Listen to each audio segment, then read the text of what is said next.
আমি আমার নলেজটুকু শেয়ার করতে চাই। হয়তো অনেক নার্সিং স্টুডেন্ট আছে যাদের এটা কাজেও লেগে যেতে পারে।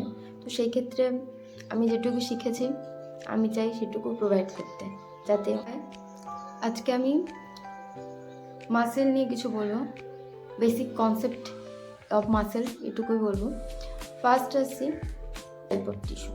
তো আমরা জানি যে টিস্যু কত ধরনের টিস্যু। এক হচ্ছে কানেকটিভ টিস্যু, এক হচ্ছে মাসেল টিস্যু, এক হচ্ছে এপিথেলিয়াল টিস্যু, আর একটা হচ্ছে নার্ভাস টিস্যু। তো এখানে আমাদের শরীরের মোস্ট অ্যাবুডেন্ট টিস্যু হচ্ছে যে কানেকটিভ টিস্যু। দেন হচ্ছে যে মাসেল নিয়ে পড়তে গেলে আমাদের যে বেসিক টার্মসগুলো যেগুলো আমার মনে রাখতে হবে, সেগুলোর মধ্যে হচ্ছে মায়ো মিনস হচ্ছে muscle, chondro means cartilage, osteo means হচ্ছে বোন, দেন হচ্ছে যে ব্লাস্ট মিন হচ্ছে ফর্মিং সেল, ক্লাস্ট মিন হচ্ছে যে রিমডেলিং সেল, অ্যান্ড দেন হচ্ছে আর্থো মিনস হচ্ছে রিলেটেড টু জয়েন্ট।